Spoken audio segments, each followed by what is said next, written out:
सारे स्टूडेंट जो है वो ये पूछते हैं कि मैम रीचेकिंग और रिवैल्यूएशन का फॉर्म अगर हमने भरा है तो क्या असली में मार्क्स बढ़ते हैं, या फिर अगर हम लोग रीचेकिंग रिवैल्यूएशन भर रहे हैं, चाहे हम 10th क्लास में हो, चाहे हम 12th क्लास में हो, चाहे हम ग्रेजुएट हो रखे हो, बट उस कंडीशन में वो लोग पूछते हैं कि मैम अगर हम रीचेकिंग रिवैल्यूएशन का फॉर्म भरें तो क्या कोई कंडीशन है कि फॉर्म फिलअप कर रहे हैं तो मतलब पैसे इतना वेस्ट कर रहे हैं तो मार्क्स बढ़ेंगे। मतलब ये चीज बच्चों को बहुत ज्यादा परेशान करती है। तो यहाँ पर मैं आप लोगों का एक डाउट तो खत्म कर देती हूँ कि हाँ ऑफकोर्स आप लोगों के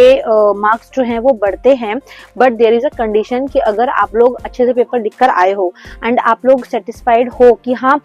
मेरे नंबर जो है वो बढ़ने चाहिए थे बट नहीं बढ़े, मतलब मेरा पेपर बहुत अच्छा गया था बट अनफॉर्चुनेटली मुझे मार्क्स जो है वो बेकार दे दिए गए, तो उस कंडीशन में जब आपको ये चीज 200% लग रही है तो उस कंडीशन में आपके रीचेकिंग रिवैल्यूएशन के मार्क्स बढ़ते हैं। बट मोस्ट प्रोबेबली कहीं कहीं पर ऐसा भी रहता है, जैसे बोर्ड एग्जाम्स में बच्चा करवाता है तो वहां पर कई बार ऐसा भी होता है कि marks as it is same रह जाते हैं, और ऐसी भी चीजें होती हैं कि कई बार मार्क्स कम भी हो जाते हैं। तो ये चीज बहुत ज्यादा सोच समझ के भरनी पड़ती है अगर आप रीचेकिंग या रिवैल्यूएशन करवाते हैं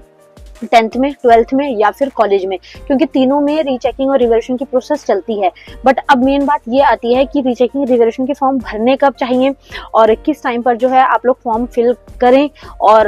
अगर फॉर्म फिल कर रहे हैं तो उसकी प्रोसेस क्या है या कैसे पता लगता है, तो वो चीज मैं आप लोगों को बताने वाली हूँ, तो ध्यान से वीडियो को देखना और सुनना। सो मेन इसके बाद में बात ये आती है कि अगर आप 10th में है या 12th क्लास में तो उस कंडीशन में आपको फॉर्म कैसे फिल करना है। जैसे कि फॉर एग्जांपल मान लो आप HBSE बोर्ड से हो या CBSE बोर्ड से हो, जब भी आप फाइनल एग्जाम देते हो उसके कुछ टाइम बाद जो है वो फॉर्म्स निकल जाते हैं, ठीक है। मतलब कि जब रिजल्ट आता है, सॉरी जब आप लोगों का रिजल्ट आएगा उसके कुछ टाइम बाद जो है आप लोगों के फॉर्म्स निकलना स्टार्ट हो जाते हैं, क्योंकि रिजल्ट के टाइम ही हम लोगों को अपना रिजल्ट पता लग जाता है कि हाँ भाई कंपार्टमेंट आई है, रीअपियर आई है, पास हुए हैं, फेल हुए हैं, सेटिस्फाइड मार्क्स हैं, नहीं है। तो उसके एक हफ्ते के अंदर आपके रीचेकिंग एंड रिवैल्यूएशन दोनों फॉर्म्स निकलते हैं। बट दिक्कत ये आती है कि बच्चों को पता ही नहीं चलता कि फॉर्म्स निकलेंगे नहीं। उसके लिए आप लोगों को ऑफिशियल वेबसाइट पे ध्यान रखना होता है, और दूसरी चीज आप टीचर से भी कंफर्म कर सकते हैं, वो भी आपकी हेल्प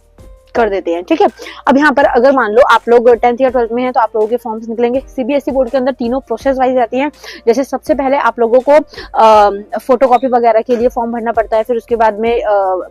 मार्क्स बढ़े हैं नहीं बढ़े हैं, रीचेकिंग हुई है, रीचेकिंग की जाती है, फिर फोटोकॉपी होती है, फिर उसके बाद में रीवैल्यूएट किया जाता है। तो बहुत सारी जो है प्रोसेस जो है वो बहुत लंबी होती है, तो ये चीज थोड़ी सी ध्यान रखनी होती है, ओके।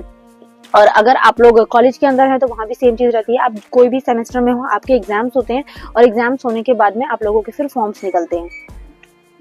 तो इस चीज का आप लोगों को बहुत अच्छे से ध्यान रखना है, और ऑफ कोर्स पास किया जाता है, मोस्ट प्रोबेबली बहुत बच्चे पास होते हैं अगर आप फॉर्म फिल करते हैं तो, ओके।